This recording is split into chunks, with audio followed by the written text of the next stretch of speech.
Soon, neurological implants will make having a bad case of the Mondays a thing of the past. But the future's not here yet, so this is the tech news you get.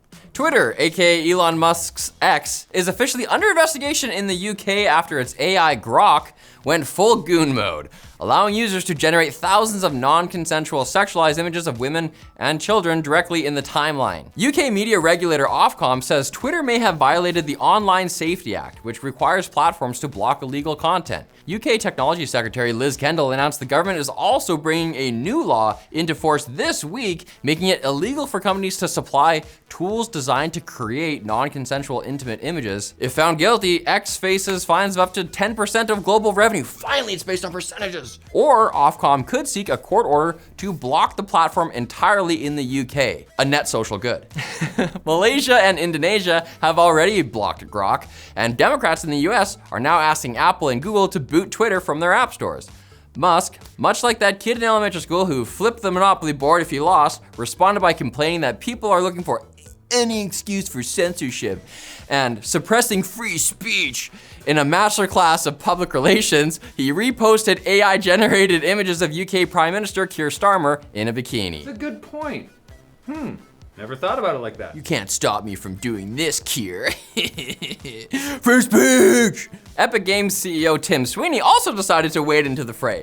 Why not? Calling the ban an attempt by gatekeepers trying to censor political opponents and arguing that all AI models go off the rails sometimes. The difference is not all AI models are baked directly into social platforms where they can generate CSAM right into the replies and wake up believing they're Hitler every other week.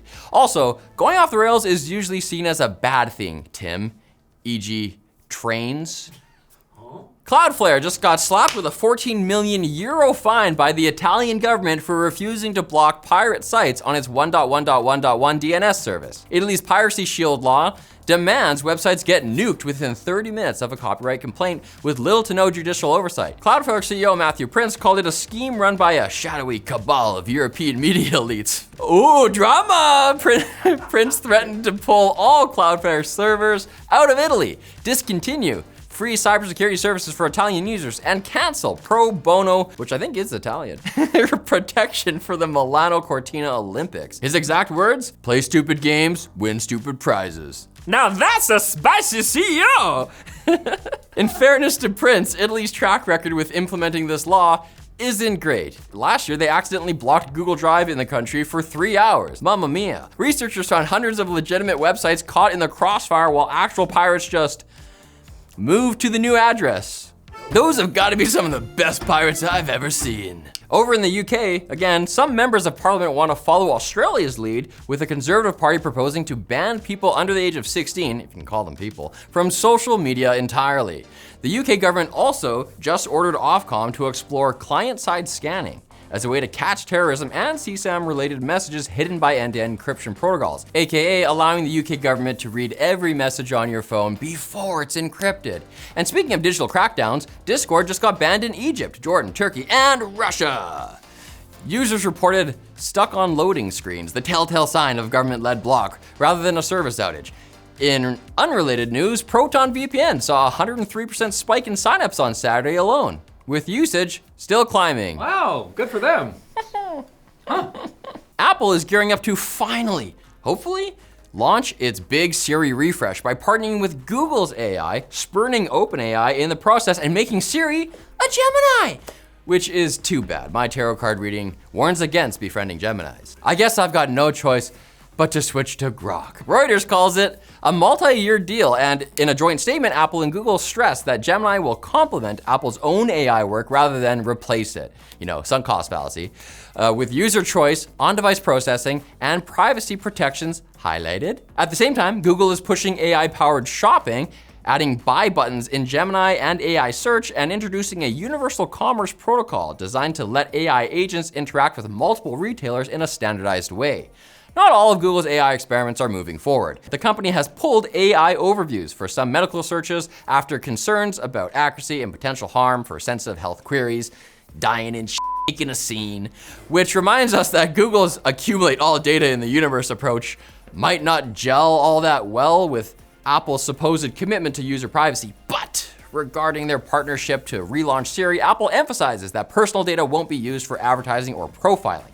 And I have learned that whenever a big company tells me my data is safe, I should trust them. But seriously, you can trust today's sponsor, Kinsta. We're pretty busy around here at TechLinked, and it can be a lot, but that's nothing compared to how overwhelming trying to figure out web hosting can be. Well, that's exactly why having Kinsta is such a relief, where real experts handle the technical side of things for you, even if you're not a techie. You get fast, reliable performance, always on security, and an intuitive dashboard that's genuinely easy to use. If something goes wrong, their WordPress experts are available 24/7, not bots reading scripts. It's no wonder over 140,000 businesses trust Kinsta to just make web hosting work. If you're tired of being your own website support team, switch your hosting to Kinsta and get your first month free plus a 30-day money-back guarantee to make sure you're totally convinced. And don't worry about the move. They'll handle the whole migration for you. No tech expertise required. Just visit the link in the description or scan the QR code on the screen to get started. There's actually a team of Russians out to get the quick bits in order to harvest valuable juices and convert them into new super steroids. But we won't let them! Valve's upcoming Steam machine may have just leaked at some Czech retailers, with the listing showing a 512 gigabyte model around $950 and a 2 terabyte version near $1,070. That's based on a rough conversion from Czech koruna. A bagel, ooh, I wanna take you. WCCF Tech points out that similar hidden listings popped up at multiple stores, though they likely include some retailer markups. Compared with consoles like the PS5, that's definitely on the pricey side, but Valve has not confirmed any official prices yet, and I always anxiously await the word of Gaben. Should I read the next bit, Gaben? His silence speaks volumes. Windows 11's latest insider build allows admins to finally uninstall Microsoft Copilot, as long as the device is managed and you're the administrator. This works on Pro, Enterprise, and EDU versions, giving IT teams more control over the AI tools on work devices. Copilot has single-handedly turned me into a gruff, individualistic veteran cop from an 80s action movie. I work alone. I don't want a Copilot. Not after what happened to Clippy. As for other Microsoft news, in what I'll tentatively call a developing story, it appears that Twitter and YouTube users are finding that a Windows 7 activation key belonging to infamous dead American financier, human trafficker, and child sex offender, Jeffrey Epstein, can be used to successfully activate Windows 7 Home Premium. Good job! Free Windows! Now you're on a watch list. Was it worth it? Micron is trying to smooth things over as it shuts down its consumer brand, Crucial, reassuring users they're somehow still looking out for consumers. I don't know how, but maybe they'll explain that to us later. At the same time, the company warns that the DRAM shortage could stick around until 2028. We might not even be around back then, meaning higher RAM and SSD prices are probably here to stay. By themselves. In fact, as PC Gamer points out, a Tokyo computer shop is so desperate for inventory that it's put out a call for customers to sell their used gaming PCs, offering pretty high prices for desktops, laptops, and even non-gaming rigs because new stock is critically low amid ongoing hardware shortages. At least Japan's got great convenience stores and delicious okonomiyaki. First time I've read that ever. All I've got is a Windows 7 activation key and my faith in Gaben. SpaceX just got FCC approval to launch another 7,500 Starlink satellites, which will end up bringing their total to around 15,000. And they'd better hurry. China just filed to put 200,000 satellites in orbit.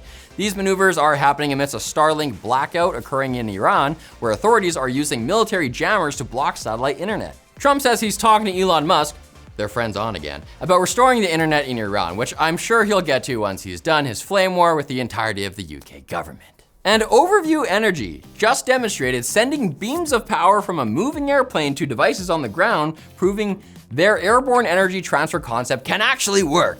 Announced in December, the tech was a successful proof of concept, and while it's still early days, it's a promising step towards space-based solar power, where sunlight collected in orbit could be sent down to Earth just like the regular sun does, or used in other high-tech energy applications in the future. It feels good to end the show on an upbeat note like this. Oh no, they're going to use airplanes to block out the sun and steal all the solar energy, aren't they? We're always getting Mr. Burns. It's like he never died. But you're not gonna get Burns did if you come back on Wednesday for more tech news. In fact, You might even get to see a new Beefcake James.